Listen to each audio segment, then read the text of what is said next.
વડોદરામાં વરસતા વરસાદ વચ્ચે વૃક્ષ ધરાશાયી થઈ હોવાની ઘટના સામે આવી છે।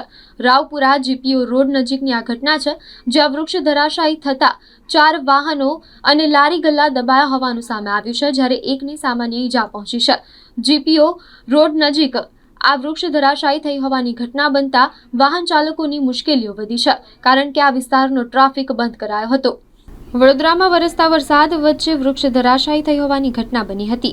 રાવપુરા જીપીઓ રોડ નજીકની આ ઘટના છે, જ્યાં વૃક્ષ ધરાશાયી થતા 4 વાહનો અને લારી ગલ્લા દબાયા હતા, જ્યારે એકને સામાન્ય ઈજા પહોંચી હતી। આ બનાવને પગલે ઉત્તેજના વ્યાપી જવા પામી હતી। વાહન ચાલકોની મુશ્કેલીઓ વધી છે, કારણ કે વિસ્તારનો ટ્રાફિક બંધ કરાયો હતો।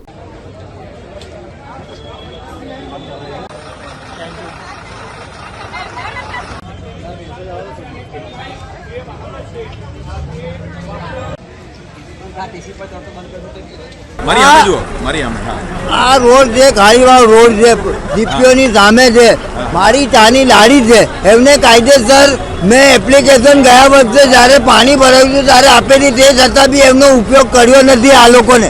આ સરકાર કેમ नहीं ચાલે? इंसान मर जाता है, बाद में दुनिया भर का काम होता है, ऐसा नहीं होना चाहिए।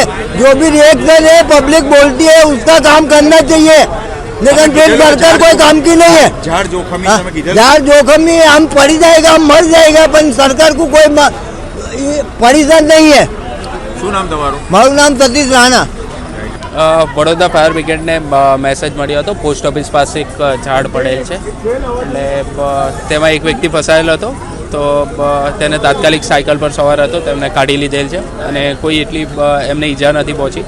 અને બીજા જે રાહદારી હતા તે સુરક્ષિત છે હમણાં હાલમાં, અને જે ગાડીઓ ફસાયેલ છે અને ઝાડ કટિંગ કરવાની કામગીરી હાલમાં ચાલુ કરેલ છે। કેટલા વાહનો દબાયા હોય એવું લાગે? 2 થી 3 ટુ વ્હીલર છે અને એક રિક્ષા છે, એટલે તાત્કાલિક હટાવવાનો પ્રયાસ કરી રહ્યા છે અને થોડા સમયમાં હટાવીને ક્લિયર કરી દઈશું રસ્તો। અચ્છા, લોકોને કરંટ લાગવાની, લોકો જે ઝાડ જે રીતે પડ્યું છે, લોકો કરંટ લાગવાની પણ ફરિયાદ કરી રહ્યા છે, આપ કેવી રીતે જોઈ રહ્યા છો? વીજળી જે વીજળીના જે વાયર હતા તે આજુબાજુમાં જ હતા, માટે ઝાડ રસ્તા વચ્ચે પડ્યું છે, એટલે વાયર પણ ખેંચાયા છે, માટે સપ્લાય હમણાં હાલમાં ચાલુ છે, એટલે પબ્લિકને દૂર રાખવાનો પ્રયાસ કરીએ છીએ અને જીબી આવે એટલે સપ્લાય એક વખત બંધ કરીને કામગીરી ચાલુ કરીશું।